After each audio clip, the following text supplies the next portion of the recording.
कभी कभी युद्ध की शुरुआत गोले दागने से नहीं होती, बल्कि एक बयान, एक चेतावनी और एक बंद हो चुके आसमान से होती है। और अब अमेरिका के राष्ट्रपति डोनाल्ड ट्रंप ने एक ऐसा ही धमाका किया है वेनेजुएला के एयर स्पेस को बंद करके। पूरी दुनिया हिल गई।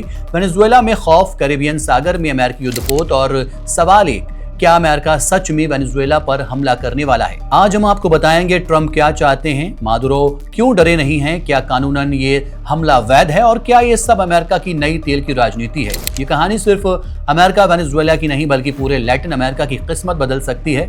नमस्कार, मैं हूं आसिफ इकबाल और आप देख रहे हैं वन इंडिया।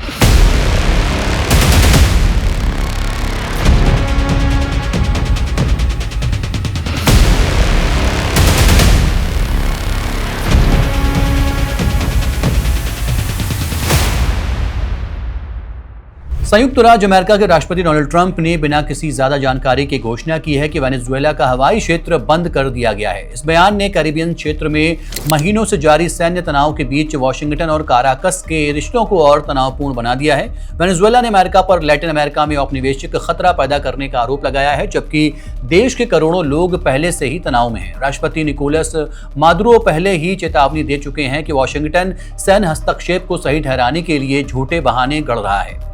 पिछले कुछ हफ्तों में वेनेजुएला ने नियमित सैन्य अभ्यास किए हैं और संभावित हमले की तैयारी में बड़े पैमाने पर लामबंदी की घोषणा की है।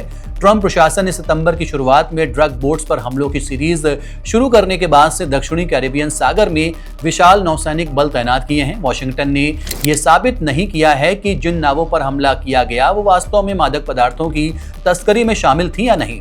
इन हमलों में कम से कम 83 लोग मारे गए। पिछले हफ्ते मादुरो पर दबाव बढ़ाते हुए अमेरिका ने वेनेजुएला के सैन्य अधिकारियों के भ्रष्ट network cartel de los solace को विदेशी आतंकवादी संगठन घोषित कर दिया था। जनवरी में दूसरी बार सत्ता में लौटने के बाद से ट्रंप ने मादुरो के खिलाफ कड़ी भाषा अपनाई है। वो वेनेजुएला को मादक पदार्थों की तस्करी और अमेरिका में प्रवासियों के प्रवाह के लिए दोषी ठहराते हैं। कुछ हफ्तों के भीतर ट्रंप ने वेनेजुएला को दिए गए तेल संबंधी रियायतें रद्द कर दी।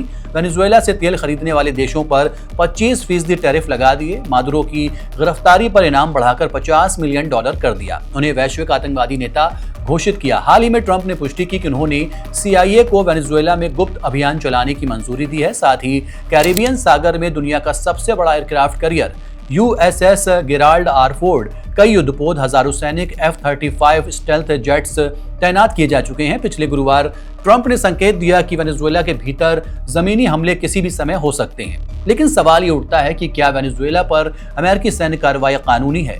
कहा जा रहा है कि ट्रंप प्रशासन की सैन्य कार्रवाई अमेरिकी संविधान और अंतर्राष्ट्रीय कानून दोनों का उल्लंघन है। द वॉशिंगटन पोस्ट की रिपोर्ट के मुताबिक रक्षा मंत्री पीट हेग्सेथ ने सेना को आदेश दिया है कि ड्रग्स ले जाने के संदेह वाले किसी भी नाव पर मौजूदा हर व्यक्ति को मार दिया जाए।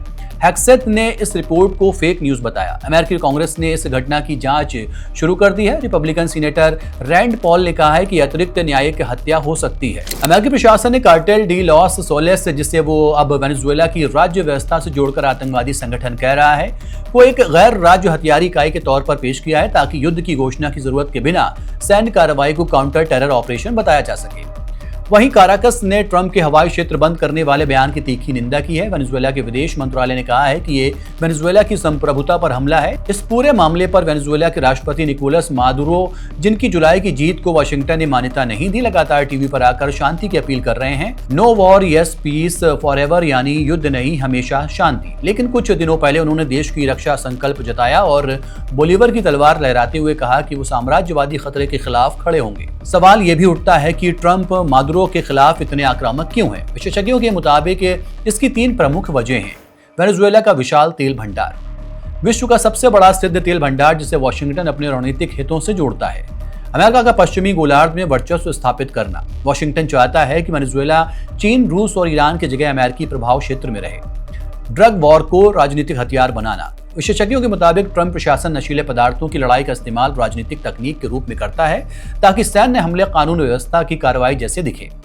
ट्रंप आरोप लगा रहे हैं कि वेनेजुएला अमेरिका को नशा भेज रहा है, लेकिन इसमें कितनी सच्चाई है? फेंटानिल नाम का नशा, जिसमें सबसे ज्यादा अमेरिकी मरते हैं, उसका वेनेजुएला से लगभग कोई संबंध नहीं।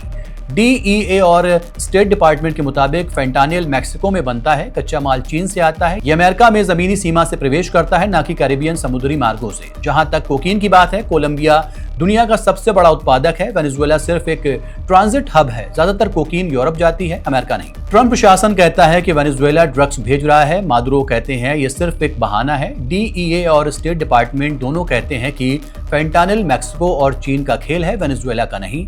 कोकीन कोलंबिया से आती है। तो फिर सवाल उठता है, क्या अमेरिका एक असली खतरे से लड़ रहा है या एक नया खतरा गढ़ रहा है? कैरेबियन सागर के आसमान में जंगी जहाज मंडरा रहे हैं। वेनेजुएला के तटों पर सैनिक खड़े हैं और दुनिया देख रही है पहला ट्रिगर कौन दबाएगा। फिलहाल के लिए इतना ही। देखते रहिए one India. Subscribe to One India and never miss an update. Download the One India app now.